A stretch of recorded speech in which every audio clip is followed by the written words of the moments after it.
sure she's going to tell you. Welcome up, Janet. Yeah.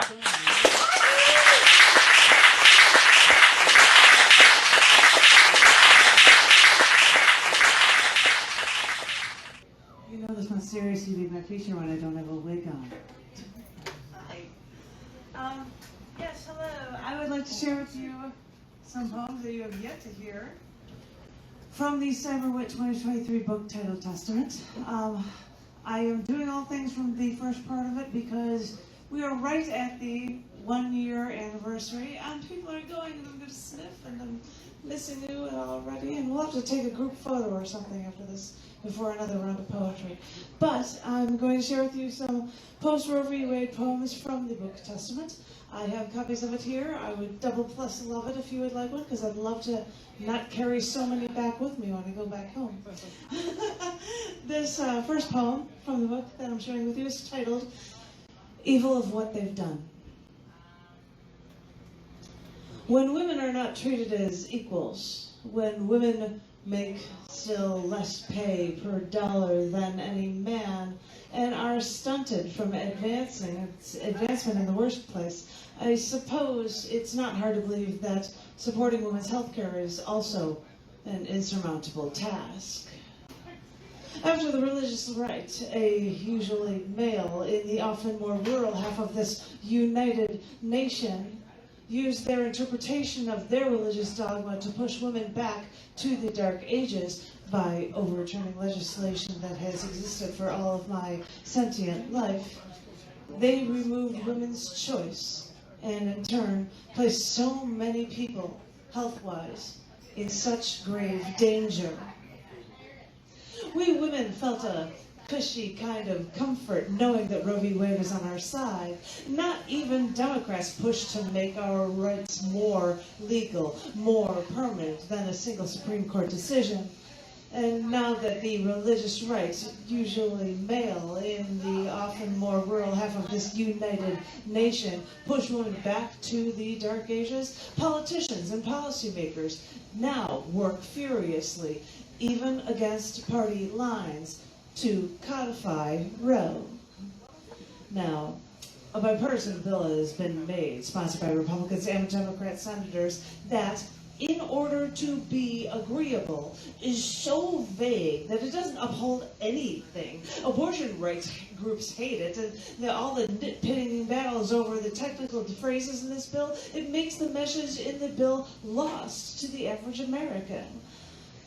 I think my husband now, who once said, may I quote, "There is no task so simple that it cannot be made impossible through the actions of a bureaucracy," which is exactly what is happening here. This inability of the U.S. government to accomplish anything for women. Even if the Kaine-Collins bill never passes, Senator Kaine still holds great fear. "I think life post-Dobbs is a series of tragedies." So he fears, like me, that it may take too many medical tragedies against full-grown women before our lawmakers realize the evil of what they've done and correct the mistakes they've made to women. A series of tragedies makes me think of how back in the day, and still, I suppose, there would be what now seems to be one mass shooting from one crazed male almost every week. People protested, wanted something radical passed into law, but there were never 60 votes, so nothing changed. Apparently, after one tragedy too many, the Senate decided to move, passing a gun bill 1 day after the overturning of Roe v. Wade. But don't worry, tragedy is never far away when it comes to guns and more restrictive laws. Violent killings are still up, and daily shootings still reign supreme around my hometown, too. So, whether change is eventually made in the laws for women or not, all prospects scream that no matter what happens, it looks like we're in this fight for the long haul. It may take more than a miracle for women to be treated equally by mankind. Since I don't believe in miracles, we'll just continue fighting until something like women's health care isn't so insurmountable after all.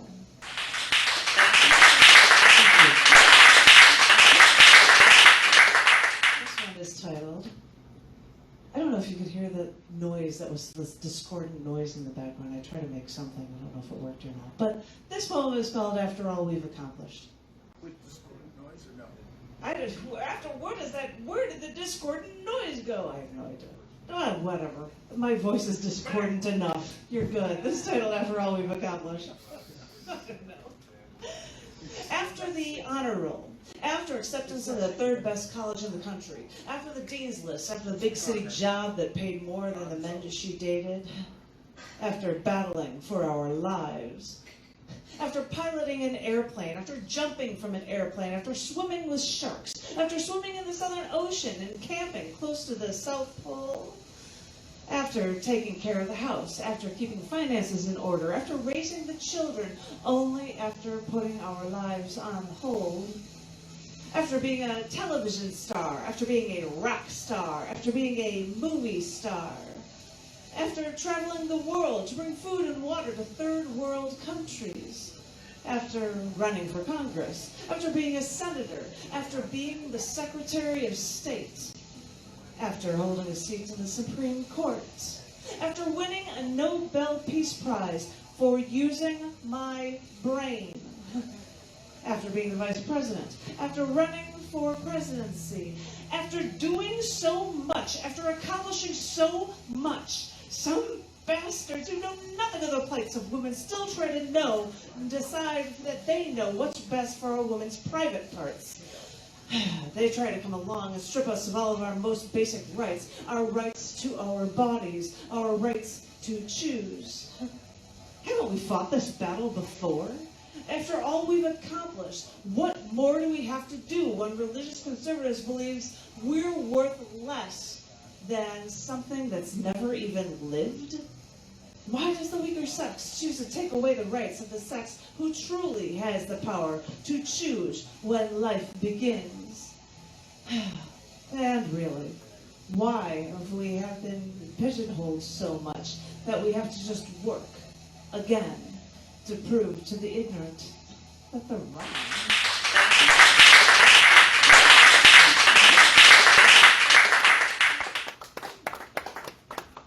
I need to have a little better argument with the poems. I like this one. This one is titled On a Sunday After a Sermon. On a Sunday after a sermon, services in some rural town. Wait, the town's not that small. It's just that small-minded. Overheard conversations from three men in a restaurant after they attended church. Went something like this.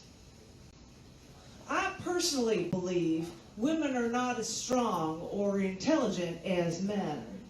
Some women may appear intelligent. Take Marie Curie as an example. She seems smart because she is said to have discovered radium, but really, she relied on her husband Philip and took all the credit from him. Real quote. This church-going man from that somehow small town also said something about the French not being the smartest either. Fuming in my seat, I wanted to be able to strut over to his booth with. Her husband's name was Pierre, and if it was Philip, it would have been Philippe, and he helped her, the woman who worked with Einstein. And after her husband died, she took over his professorship while still doing her work. She was the one with the Nobel Prize who moved to France to work. And the element she discovered is actually named after her home country. And this is when I remembered, when I realized that it is futile to point out these things when you can't even use reason or logic when the religious men have sexism on their side. They've already made up their minds. What good would showing them the truth do? And saying the French aren't even as smart doesn't help this ignorant man's argument when Marie Curie wasn't even French. But at least the French are smart enough to strengthen women's reproductive rights choices after said religiously inclined men, where this ignorant man is from, opted to take those rights away from women after the overturning of Roe v. Wade. This is the battle that every being faces now, siding with reason and logic and common sense versus siding with sexist religious dogma. And it might be tough, when you're raised to believe in a God and your intellect pushes the boundaries of your religious faith. But, as I said, this is a battle when religiously stunted, small-minded men never check their premises and decide to live on unfounded conclusions, choosing to ignore the truth. These are the moments when I hold my head in my hands and try to brainstorm over what my options are. I understand that this is a nation where we can't expect to be given rights unearned, life, liberty, and the pursuit of happiness. It means that we can work to earn what we deserve, not to receive unearned gifts on a silver platter.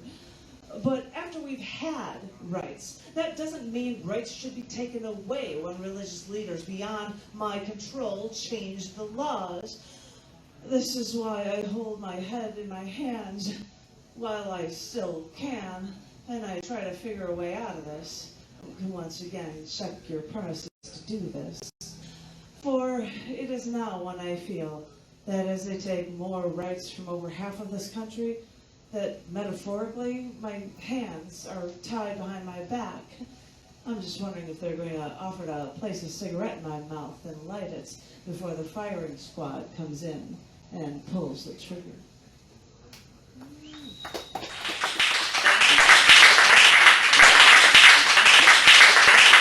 I don't think I'm going to have anybody reading the questions, so I'm going to do them both for this next poem. It is titled Question and Answer Time. Since I've been researching women's rights post the overturning of Roe v. Wade, I should have known the questions would come. Can you tell me, in the United States, which state has the highest maternal mortality rates? We're sitting here at a brewery in Austin, Texas, so I can infer that the answer is Texas, but I don't want to say it aloud. So they continue questioning. Did you know that Texas has the highest maternal mortality rate in the entire developed world? Really? Versus any other state and or country? And why is this questioner asking me these questions if they already know the answers? Or is this their way of feeding me more data to inflame me, to elevate an already morally tumultuous issue? Then I was given a study where I learned in Texas, Republican-led state legislators slashed funding to reproductive health care clinics, and after that, the maternal mortality rate doubled over 2 years. But as I search, I find that the maternal mortality rate in the U.S. continues to exceed the rate of other high-income countries. But why? Is it having more cesarean sections, inadequate parental care, or is it more suffering from obesity, diabetes, or heart disease? Well, the slashing of funding for clinics might be a part of it, but the questioner then asked me, what about when a woman has an ectopic pregnancy?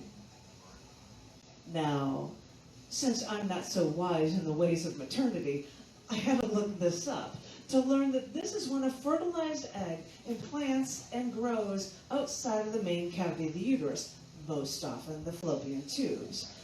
This is fatal for the fetus. Ectopic pregnancy is also the most common cause of maternal mortality in the first trimester. Oh, now we're getting back to that slash funding to reproductive health care clinics thing. Because in this case, banning abortions would lead to a woman's death, protecting something that could never live. And for so many state legislators seriously considering that human embryos for legal personhood with the total abortion bans from the moment of conception, well, most human embryos die before anyone even knows that they even existed. A 5-day-old blastocyst, a hollow ball of cells no larger than 0.008 inches or 0.2 millimeters, with a high likelihood of disintegrating in a few days, means unbeknownst women are mass killers. And there isn't even a doctor alive who could prove that women were committing any sort of biological crime. Now, if you hear me bitch and moan about abortion rights and think I'm over the top, please realize that this debate is about so much more. These laws restrict the rights and harm the safety of women, while these same lawmakers forget about caring for the children once they're alive across this entire country. These Bible Belt conservatives claim to care for an embryo and forget that something like 60% of those days-old embryos don't even survive. They want to make more laws to slam that gavel down against womankind and choose to ignore the science instead. For, you know, I've heard these ads now playing on TV for men to take pills to increase their testosterone and to be more manly, alongside ads for the genetically defective men who get rid of their baldness, but that's another story for another time.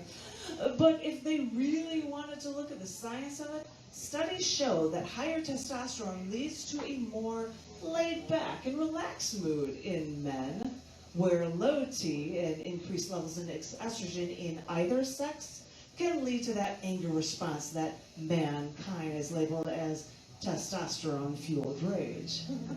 It's really not. It's an estrogen-fueled rage, so let that sink in for a minute. Because maybe the Bible Belt southern states don't feel it, but your law changes actually put women on some estrogen-fueled rage that fuels our fight against these backwards injustices. Although a penis makes half the equation, once a woman chooses to carry a child, she becomes the ultimate life giver. And as I said, yes, a penis makes half the equation at its inception, but after that, this penis-bearing half wants to subjugate all women to a lifetime of living with his wrong choices. Sorry if I sound like I'm ranting. It's just my estrogen-fueled rage that's working me all up. No, wait. It's not that at all. This estrogen-fueled rage is only because those religious southern states are taking more rights away when they never had the right. Slave owners did this once too, but you're relying on an insanely old book with no basis of truth is not an answer. So, seriously, just read the evidence and let me cool down for a minute so you can go look at the proof. Go ahead, if you must. Keep asking me questions. If you listen, you might actually learn something. If, once and for all, you let the answers sink in.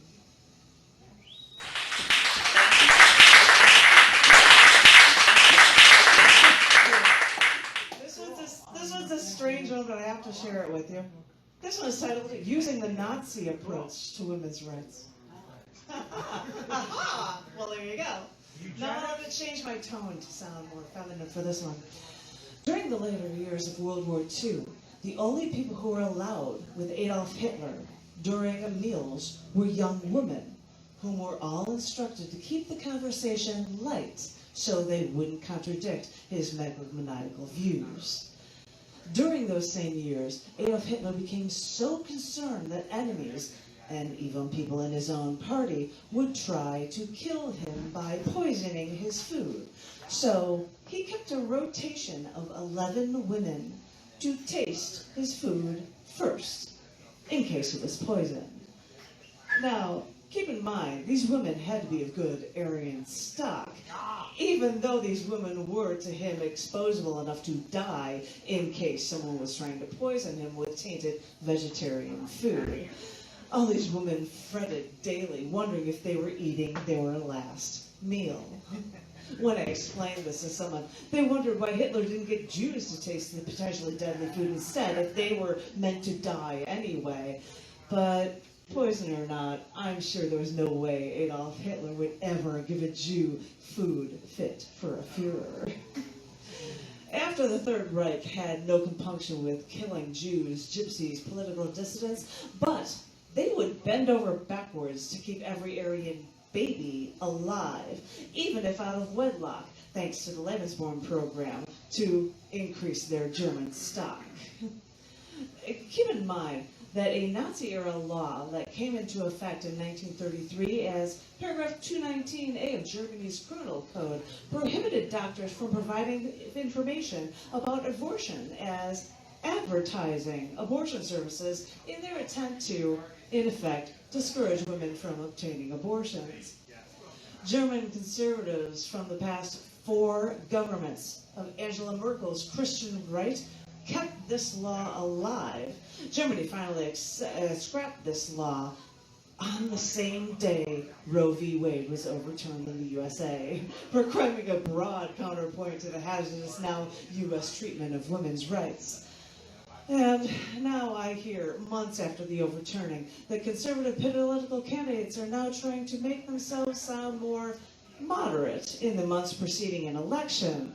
Republican candidates are even scrubbing their websites of any past anti-abortion rhetoric, hoping that those who disagree with them will, I don't know, not remember their once assaulted views on women, on life that was actually living.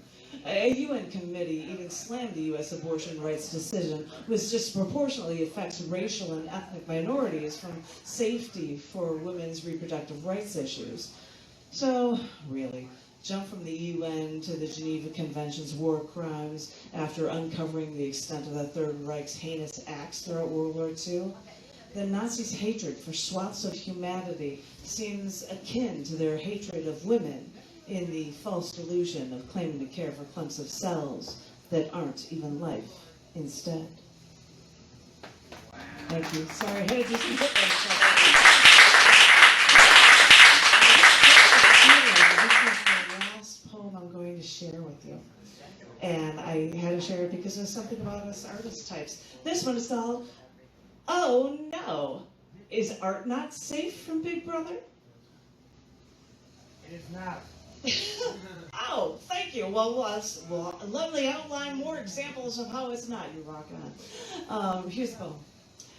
Remembering periods in history where it was the artists who were revered, leading decadent lives, I wonder if we artists now feel like we lead cushy lives, stuck aloof and aloft in our thoughts, too busy showing how life should be instead of fretting about how life really is, witnessing the oppressive laws against all women, say, in Texas, to suppress abortion rights. For I recently read that a San Antonio sculpture was marked with an abortion rights message after San Antonio approved a resolution recognizing abortion rights. Now, keep in mind, this is coming from the state most suppressing women's rights with their laws. In Dallas, an art gallery is donating $50,000 of their proceeds to Planned Parenthood in vehement protest against SB 8, the state law signed by Governor Greg Abbott to ban all abortions after 6 weeks of pregnancy. It only made sense for the art organization, quote, to be a loud voice. Any impact we can make is going to be important. Other artists have joined this campaign as well, strengthening all of our resolves to do anything we can to support this cause. Because I am afraid I have also read that because of these new Texas laws, even artwork about abortion is legally risky now, as activists behind a recent installation about self-managed abortion in Texas now must include signs warning of the illegality of this in states where this is illegal. Consider yourself warned. But haven't we been with the barrage of laws that have befallen us, while artists now must include warnings about them accurately conveying the traumas of any step of any process so personal? As art exhibits such as these display warning signs in bright orange against a shocking blue beneath a pair of ominous eyes, all are all too aware of the ominous underlying messages. The incredulous tone is now legal mandates against women.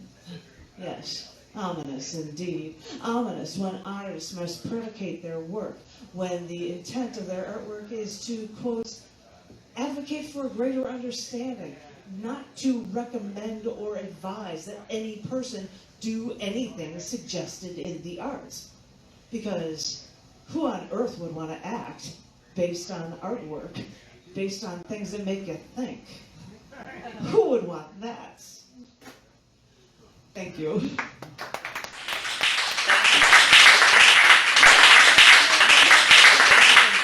I know we're in a state where it's a don't think about it because it doesn't seem to affect us as much, but by the passing of laws and by the changing of things like this, over half of the country is having problems with this for women's rights issues, and medications are being banned that people from all different groups need. And so this is why I wanted to share these with you guys. And if anybody's interested in a copy of the book, I've got extra copies of this one, as well as the one from last year from 2022, Shattering the Glass Ceiling. I'm right over there if you need anything. And once again, thank you, S9z. Thank you, the Gallery Cabaret. Yeah. Thank you,